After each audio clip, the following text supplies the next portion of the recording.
Part 1. The Discovery. The stars in the Kepler expanse hung like scattered diamonds against the black void, their light barely reaching the ancient metal hulk that drifted silently through space. Captain Zixithera of the Galactic Council survey vessel Illuminated Path stared at the readings on her scanner with mild interest. Another derelict ship, probably from some long-dead civilization that had burned itself out in war. "Ma'am, we're picking up a large metallic object at bearing 27 Mark IV, announced her sensor officer, a young Altarian whose 4 eyes blinked in sequence as he read the data. "It appears to be a spacecraft of unknown origin." Zixithera's scaled fingers drummed against her command chair. The Council had sent them to map this sector for potential mining operations, not to collect space junk. But protocol was protocol, and any archaeological finds had to be reported. "Size and condition?" she asked. "Approximately 800 meters in length, showing significant battle damage and radiation scarring. The design is primitive, Captain. Very primitive." That caught her attention.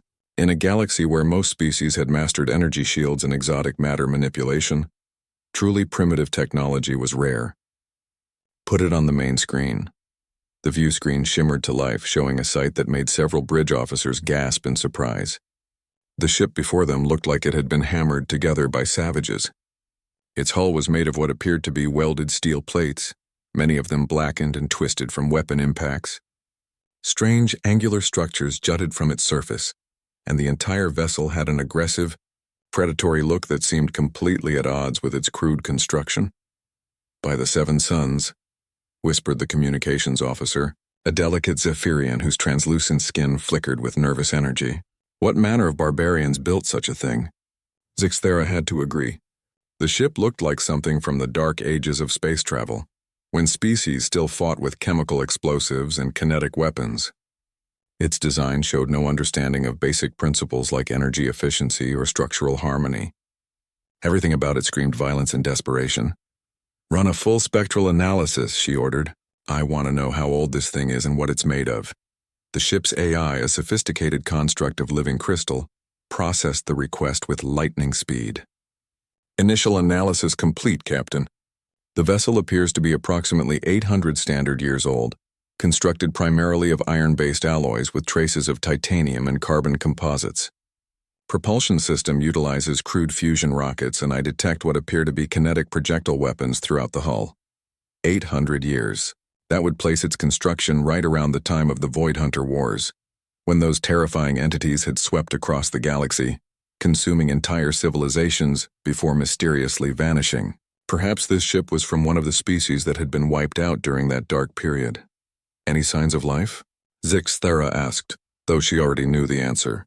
"Nothing could survive 8 centuries in the void. Negative. The ship appears to be completely dead, though its hull integrity remains surprisingly intact despite the obvious battle damage."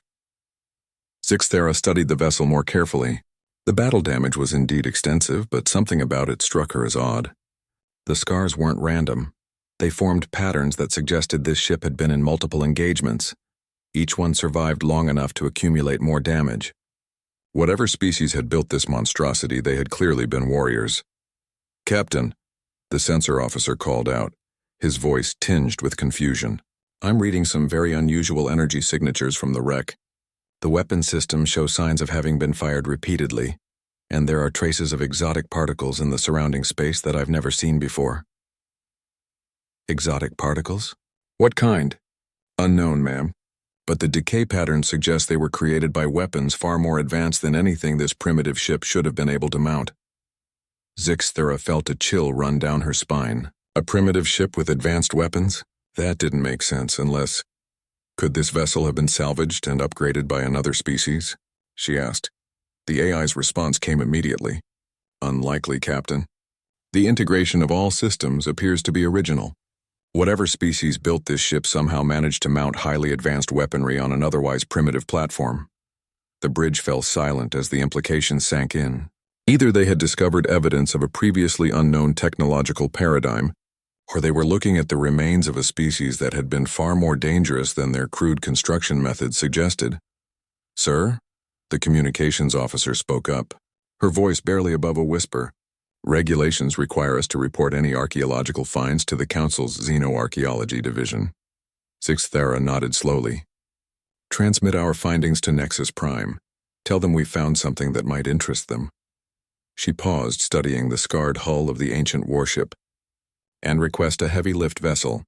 We're bringing this thing in for detailed analysis. As the illuminated path began broadcasting its report across the galaxy, the derelict ship continued its silent drift through the void. Its hull bore no identifying marks that the Council's databases could recognize, no clues to its builders beyond the obvious signs of their violent nature. What none of the survey team could know was that deep within the ship's armored core, protected by layers of radiation shielding and hardened electronics, a single data storage unit still held a faint charge. If they had been able to access it, they would have found logs written in a language the galaxy had only recently begun to encounter. They would have read about impossible battles against overwhelming odds, about desperate last stands and victories snatched from the jaws of defeat. And they would have seen, etched into the metal in letters barely visible under centuries of space dust and radiation damage, a name that would soon send shockwaves through the Galactic Council, UNS Defiance. But for now, the ancient warship kept its secrets. It had waited 800 years in the cold embrace of space, and it could wait a little longer. Soon enough, the galaxy would learn that humanity's reputation for peace and technological inferiority was about to undergo a dramatic revision. The tractor beam engaged with a deep thrumming that vibrated through the illuminated path's hull, and the primitive-looking warship began its journey toward Nexus Prime. Behind it, space dust swirled in patterns that almost looked like the wake of some great predator finally returning home. In the depths of the ship's memory banks, data waited to be discovered. Stories of courage and sacrifice, of impossible odds overcome through sheer human stubbornness and ingenuity. The Galactic Council was about to get a history lesson they would never forget. But first they would laugh at the crude little ship and mock its builders. They would dismiss it as the pathetic remnant of another failed species, too primitive to deserve serious consideration. That was their first mistake. It would not be their last. Part 2. The Mockery. The great assembly hall of the Galactic Council buzzed with the sound of 100 different species engaged in animated conversation. The monthly session was always a spectacle, with delegates from across the galaxy gathering to discuss trade agreements, territorial disputes, and the countless other matters that kept their civilization running smoothly. Today, however, the main topic of discussion was not politics or economics, but entertainment. Have you seen the latest addition to our archaeological collection? Ambassador Krishan of the Dominion asked his neighboring delegate, his translator struggling to convey the amused clicks and whistles of his native language. They've brought in what has to be the most primitive warship ever discovered. The Zephyrian representative, a creature of pure energy barely contained within a crystalline shell, flickered with what could only be described as laughter. You mean the scrap metal they found drifting in the Kepler expanse? I heard it's so crude they're not even sure it qualifies as a spacecraft. News of the derelict ship had spread quickly through the Council's networks. Within days of its arrival at Nexus Prime, images and sensor data had been distributed to every major university and research facility in Council space. The reaction had been universally the same: disbelief, followed by amusement, followed by outright mockery. Dr. Veltar, the Council's chief xenoarchaeologist, stood at the central podium with a holographic display showing various angles of the ancient warship. His 6 arms gestured expressively as he delivered what was supposed to be a serious scientific presentation, but which had devolved into something more resembling a comedy routine.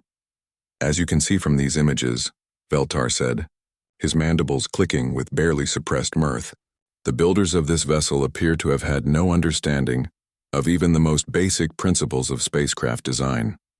The hull is constructed from simple steel alloys, welded together in what can only be described as a haphazard manner. A wave of chittering, buzzing, and harmonious tones swept through the assembly as delegates shared their amusement. The crystalline hegemony's representative, a living diamond the size of a small building, pulsed with colors that indicated extreme disdain. The propulsion system, Veltar continued, enlarging a section of the hologram, utilizes primitive chemical rockets. Chemical rockets. Can you imagine? They actually mixed volatile compounds and ignited them for thrust. It's like something from the Stone Age of space travel. Ambassador Thisara of the Ethereal Dominion raised one of her multiple appendages. Doctor, surely you're exaggerating. Even the most backward species learns to harness zero-point energy or gravitational manipulation before they achieve interstellar travel. I wish I were exaggerating, Veltar replied, his tone suggesting he found the whole situation delightfully absurd. But it gets worse. The weapon systems appear to be entirely kinetic. They actually threw pieces of metal at their enemies at high velocity. No energy beams, no plasma cannons, no reality distortion weapons, just chunks of metal. The laughter that erupted from the assembly was so loud that the chamber's acoustic dampener struggled to maintain order. Even the normally stoic members of the machine collective emitted sounds that their organic colleagues had learned to recognize as mechanical. Amusement, perhaps, suggested the representative from the psionic conclave, her telepathic voice tinged with mock seriousness. This vessel was built by a species of particularly unintelligent insects. They do tend to work with crude materials. Now, chided Ambassador Krishan, rising to his full 3-meter height. Let's not be unfair to insects. Even they know better than to build something this pathetic. The chamber erupted in fresh peals of laughter. Several delegates were now actively competing to deliver the most cutting assessment of the primitive warship. The quantum dancers described its design as an offense against the very concept of engineering. The hive minds declared it so inefficient it makes our larvae look like master shipwrights. The void whisperers, who rarely spoke at all, actually broke their silence to pronounce it cosmically embarrassing. Dr. Veltar waited for the noise to die down before continuing his presentation. The truly remarkable thing, he said, is that this monstrosity somehow managed to survive in space for 800 years. By all rights, it should have fallen apart centuries ago. Maybe it's made of sterner stuff than it looks, suggested one delegate. Or maybe whatever built it was too stupid to know it should break down, countered another, sparking fresh laughter. The presentation continued with increasingly ridiculous observations. The ship had no energy shields, relying instead on thick armor plating. Its computer systems appeared to be purely electronic, with no quantum processing or bio-neural networks. Most shocking of all, it seemed to have been designed for manual control by living crew members rather than automated systems. Imagine, said Ambassador Thisara, actually having to physically pilot a spacecraft, having to aim weapons by hand, having to make split-second decisions without the benefit of predictive quantum modeling. What manner of barbaric species would subject themselves to such primitive conditions? The representative from the academic worlds, a species known for their intellectual superiority complex, had been silent throughout most of the presentation. Now he rose to speak, his tone dripping with academic condescension. Colleagues, he began, what we are witnessing here is a perfect example of evolutionary dead-ending. This vessel represents the pinnacle of what a backward species could achieve, before inevitably destroying itself through its own violent nature and technological incompetence.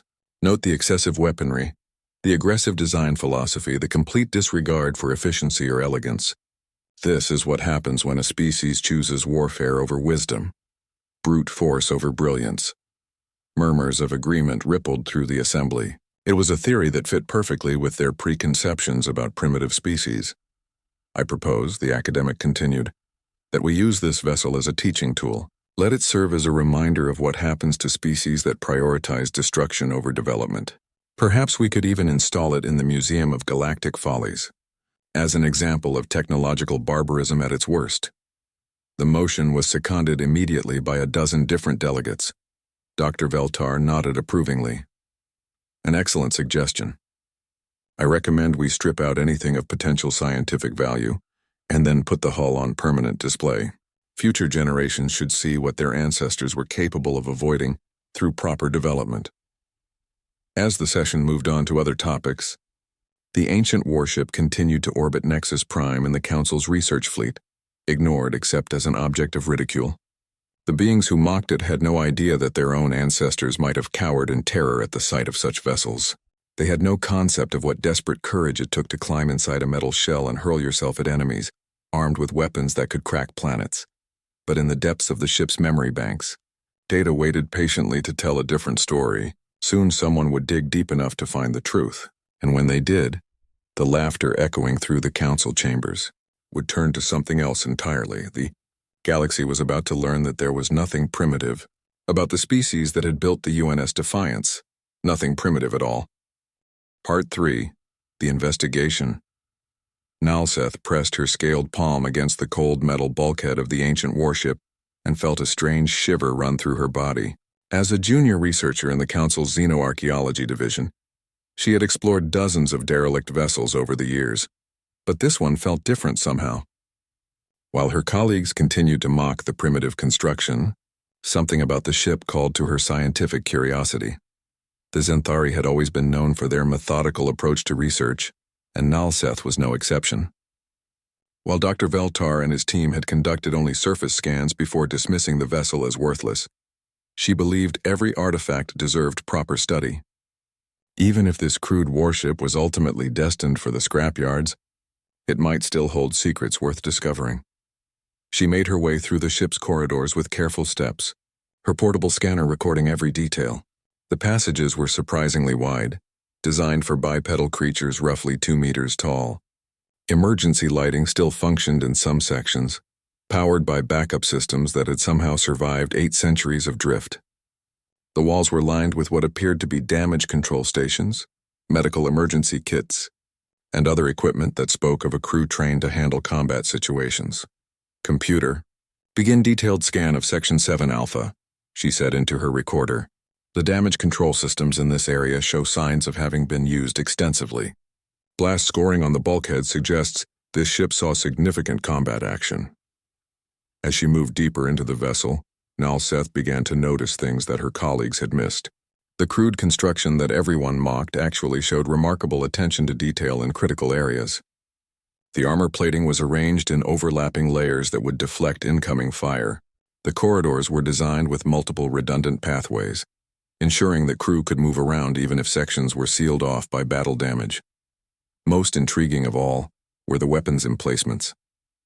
While the kinetic projectile systems appeared primitive on the surface, closer examination revealed sophisticated targeting systems and ammunition storage that spoke of careful engineering.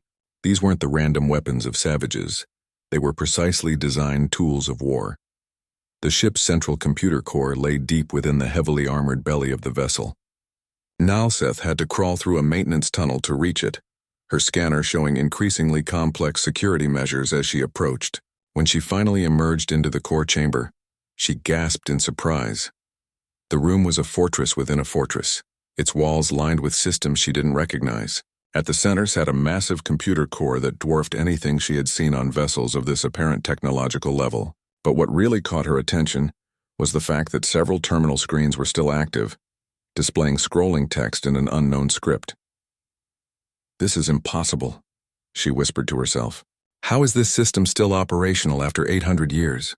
She approached the nearest terminal carefully, her scanner working to analyze the strange symbols flowing across the screen. The script was unlike anything in the Council's extensive linguistic databases, but the mathematical constants embedded within it were strangely familiar. As she watched, she began to recognize patterns that suggested highly advanced computational processes. Her excitement grew as she connected her portable interface to the terminal. The system's security protocols were unlike anything she had encountered, not energy-based or quantum encrypted, but relying on physical mechanical locks and chemical authentication systems.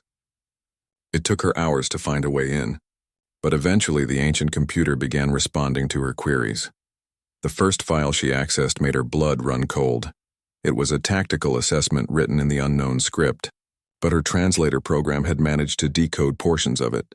Words like Void Hunter Incursion, Fleet Engagement, and Casualty Report jumped out at her. Below the text was a star chart showing the Kepler expanse as it had appeared 800 years ago, marked with symbols that could only represent massive fleet movements. "By the 7 moons," she breathed. This ship fought the Void Hunters.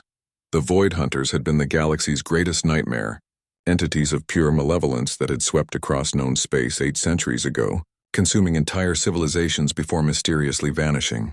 The Council's own records from that period were fragmentary, most species having been too busy fleeing or fighting for their lives to maintain detailed archives. But here, in the databanks of this supposedly primitive vessel, was a treasure trove of information about humanity's greatest enemy. She worked feverishly to extract more files, her translator struggling with the complex syntax of the unknown language. Slowly, a picture began to emerge that challenged everything the Council thought it knew about the Void Hunter Wars. According to the ship's logs, the UNS Defiance, she had finally found the vessel's name buried in the command protocols, had been part of something called the Human Defense Fleet. The record spoke of desperate battles against impossible odds, of ships like this one standing alone against Void Hunter, swarms that numbered in the thousands. But what truly shocked Nalseth was the evidence that these primitive ships had been winning. Battle. Report after battle report told the same story. Human vessels using crude kinetic weapons and ramming tactics to destroy Void Hunter craft that the galaxy's most advanced civilizations had been helpless against. The humans seemed to have developed specific tactics for fighting the hunters, techniques that exploited weaknesses no one else had discovered. One file in particular made her hands shake as she read it. It was a communication from something called Earth Command, ordering the Defiance to hold position at a place called the Thermopylae Gate, while civilian evacuation fleets escaped to safety. The ship's captain had acknowledged the order, knowing full well it was a death sentence. But they had held the line.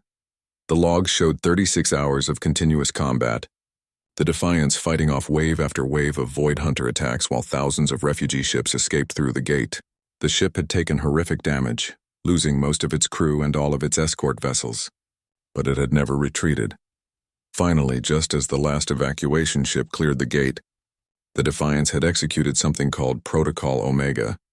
The exact details were classified even in the ship's own records, but the results were clear. The entire Void Hunter fleet in that sector had been destroyed, and the gate had been permanently sealed. Nalseth sat back in her chair, her mind reeling. This wasn't the ship of a primitive species that had destroyed itself through incompetence. This was the grave marker of heroes who had saved countless lives through their sacrifice. But if humans had been capable of fighting the Void Hunters so effectively, what had happened to them? The logs abruptly ended 800 years ago, right around the time the Hunters had vanished. Had the humans been wiped out in their final victory? Had they retreated to some unknown corner of the galaxy? As she prepared to dig deeper into the ship's archives, her communicator chimed with an urgent message from Dr. Veltar. The Council had approved the ship's transfer to the Museum of Galactic Follies, and demolition crews were being sent to strip out anything valuable before putting the hull on display. Nalseth looked around the computer core one more time, her mind racing. If she reported what she had found, it would change everything the galaxy thought it knew about the Void Hunter Wars. But she needed more evidence, more proof that what she was seeing was real. She began downloading everything she could access, her portable storage devices filling with terabytes of combat data, tactical analyses, and personal logs from crew members who had faced humanity's darkest hour with courage and determination. Somewhere in this data was the truth about what had really happened 800 years ago. And as she worked through the night in the depths of the ancient warship, Nalseth began to suspect that the truth was going to terrify the Galactic Council more than the Void Hunters ever had, because if humans had been this dangerous 800 years ago with such primitive technology, what were they capable of now? Part 4. The revelation. Nalseth had not slept in 3 days. Her eyes burned from staring at data screens.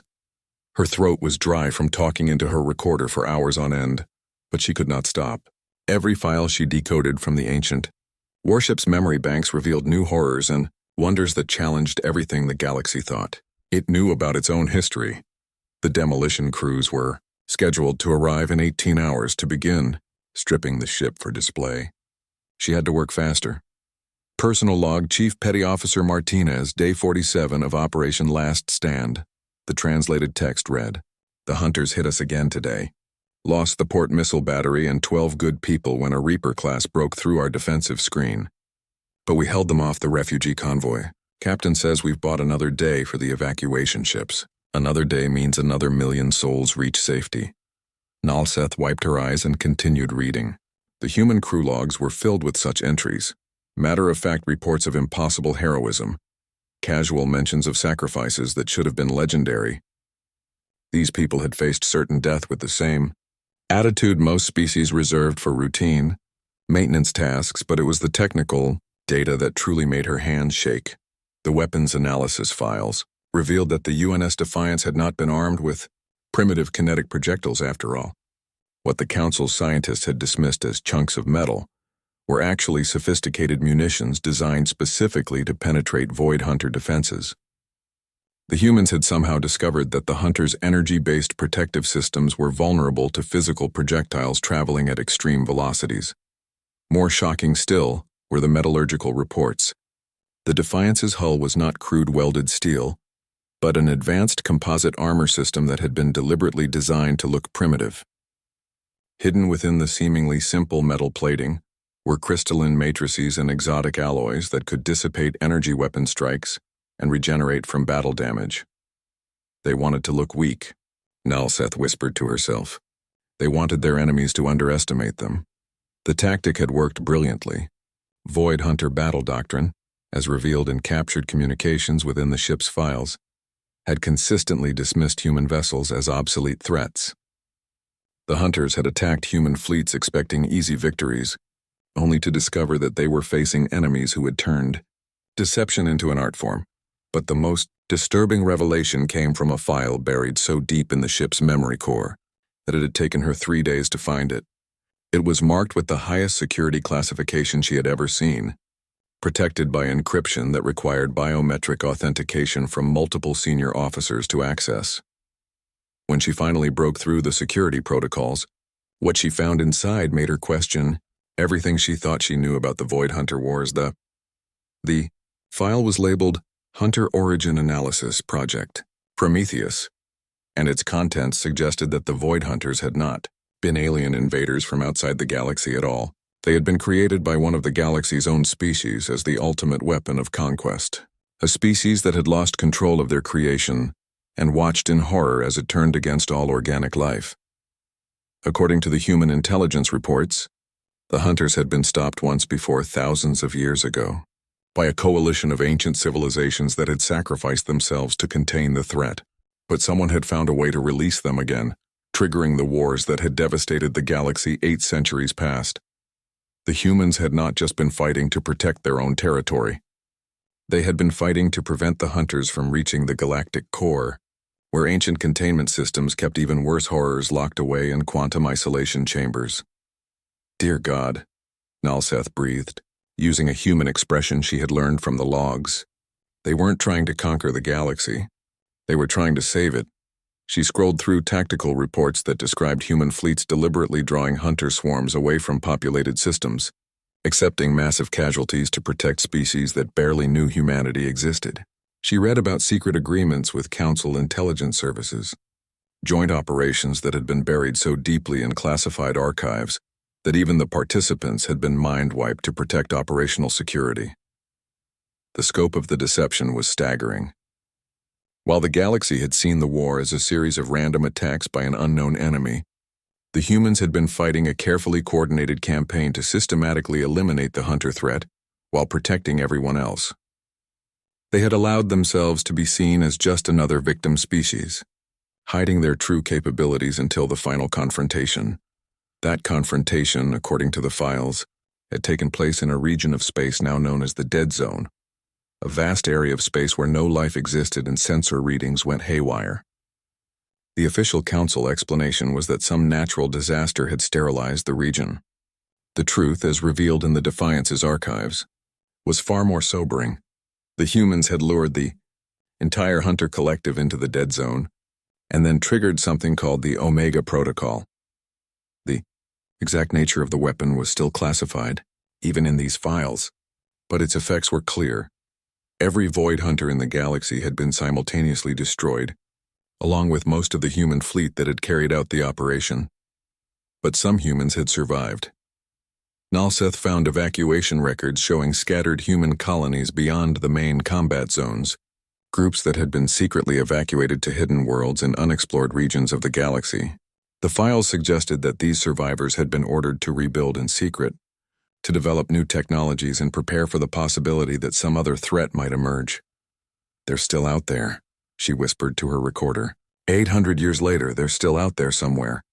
The implications hit her like a plasma bolt to the chest.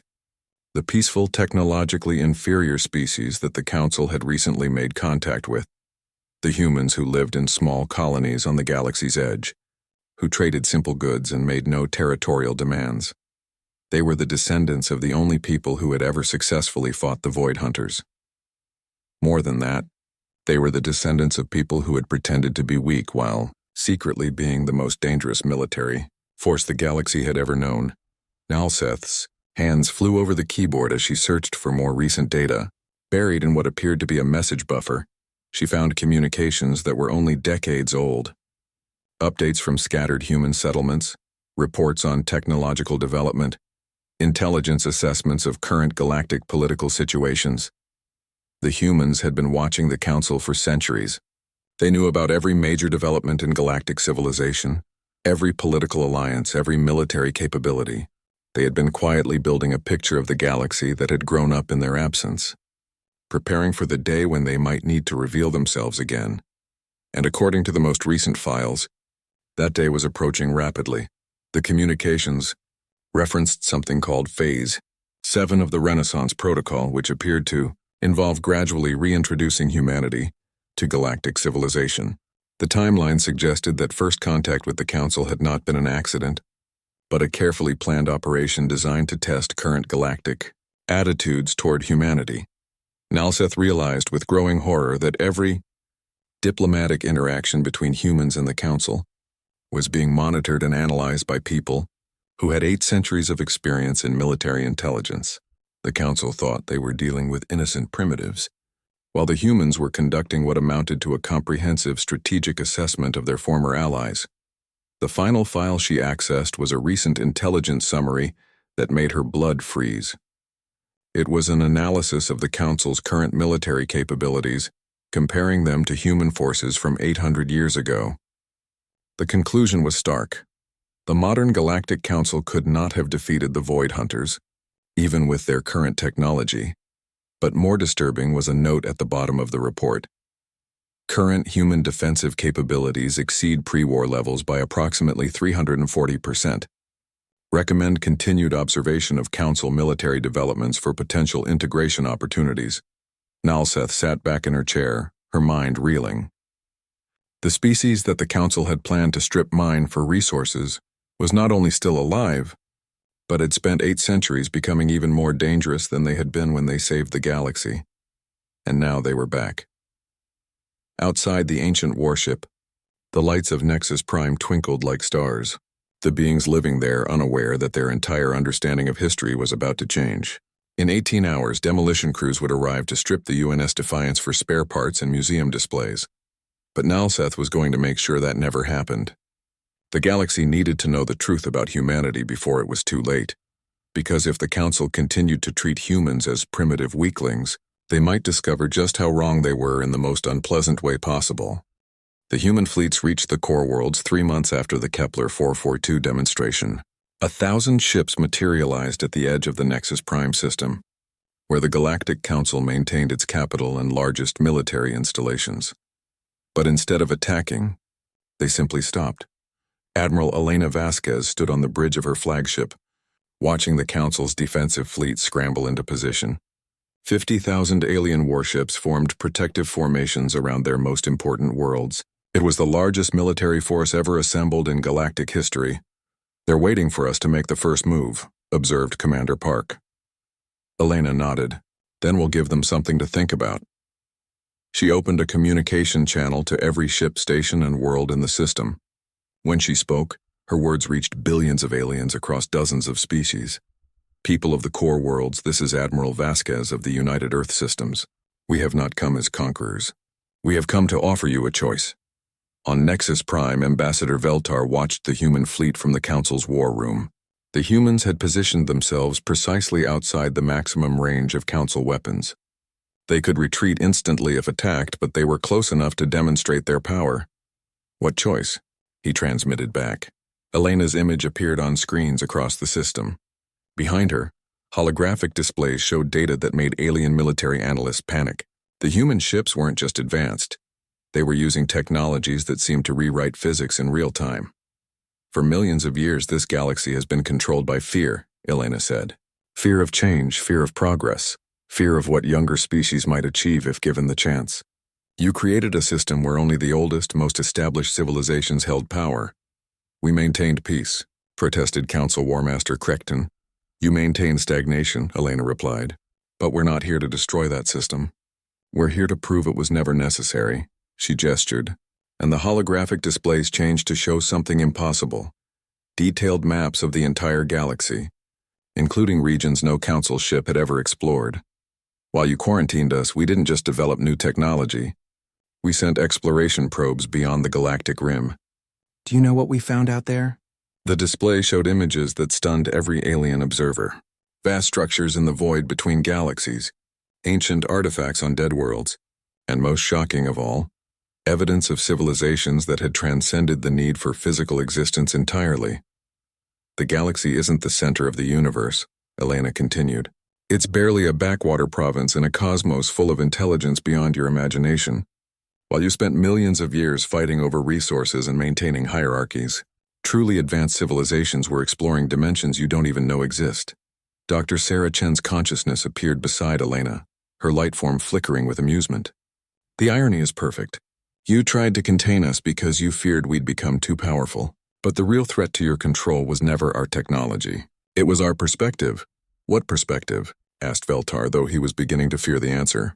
That none of this matters, Chen replied. Your hierarchies, your territories, your ancient claims to authority, they're all meaningless in the larger context of cosmic evolution.